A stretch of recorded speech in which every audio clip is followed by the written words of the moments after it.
بسم الله الرحمن الرحیم. زه بختیار شګیوالي ما تاسې ته ښه راغلاست وایم. هیله ده چې ټول به روغ جوړي. راځو نن په مایکروسافت اکسل پروګرام کې په داسې یوه طریقه باندې کار کوو چې که موږ په اکسل پروګرام کې د یوه نه زیات شیټونه اخیستي وي او هغه موږ ټول هیډن کړو، که کله موږ هغه بیرته ان هایډ کوو باید ټول په یو ځل باندې ان هایډ شي. راځه ما زه اکسل پروګرام خلاصوم. د اکسل پروګرام د خلاصولو طریقې خو ما په اوله ویډیو کې ویلي، خو تاسو چې سټارټ بټن باندې رایټ کلیک کوئ او بیا راشئ تاسو دې رن کمانډ ته. تاسو چې دی په دې رن کمانډ کې ولیکئ اکسل، نو موږ سره چې دی یا به تاسو انټر بټن ووهئ یا اوکي بټن ووهئ، نو موږ سره چې دی د اکسل پروګرام خلاصیږي. اوس راځم دلته چې دی ما سره د دې ځای نه زه به دا شیټ چې دی انزرټ به کړم.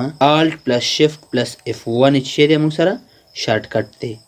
الټ پلس شفټ پلس F1 موږ سره چې دی د انزرټ شیټ د انزرټ کولو شارټ کټ موږ سره دی. زه راځم چې د دې ځای نه زه غواړم چې د دې شیټ نه واخله تر دې دوهم شیټه پورې دا زه ان هایډ یې کړم. نو زه به بیا دا بیرته چې دی کله زه دا رایټ کلیک کړم او دا د دې ځای نه زه هیډن کړم، او دا چې زه کله بیا دلته رایټ کلیک کړم او دا زه ان هایډ کوم، نو زه بیا ټول داسې نشم انتخابولی چې ټول ان هایډ کړم بیرته او یو یو هیډن کیږي. د دې مشکل لپاره چې دی تاسې به زه راځم مثال دلته دا شیټ ما انزرټ کړه، دا مې انزرټ کړه، دلته مې دا مې انزرټ کړه، نو دغه شپږ واته شیټو تر لسو شیټو پورې زه چې دی د دې ځای نه زه ایډ کوم. لس شیټه دي ما سره، زه غواړم چې دا لس واړه شیټه په یو ځل باندې ان هایډ کړم.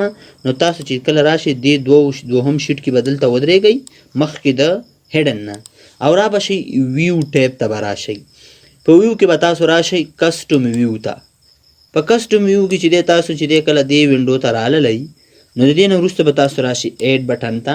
په ایډ بټن کې به دلته دې ته یو نیم ورکړئ چې زه به ورته ووایم چې آل شیټ، زه به ورته وایم چې آل شیټ هیډن ټریکس، دا نوم مې ورته ورکړ او تاسو چې دی دا د دې ځای نه اوکې کوئ. اوس زه راځم د یو شیټ نه ودرېږئ، تاسو که کنټرول بټن ونیسئ نو تاسو یو یو کلیک کوئ، دا تاسو انتخابولی شئ.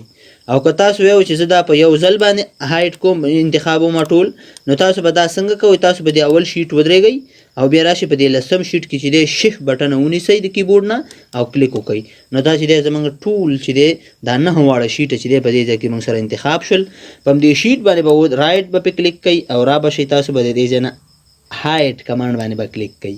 چې کله هم کلیک کړل دا شیټونه موږ سره ټول څه شو، دا موږ سره هیډن شو.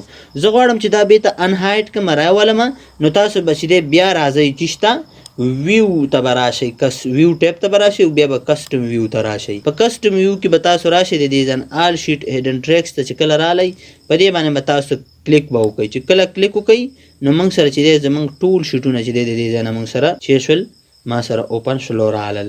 نو دا موږ سره په د مایکروسافت اکسل پروګرام یو مهم او زبردست ټریکس و. هیله ده چې دا تاسو زده کړئ او زموږ د یوټیوب چینل سبسکرایب کړئ. د الله په امان ښه وخت ولرئ.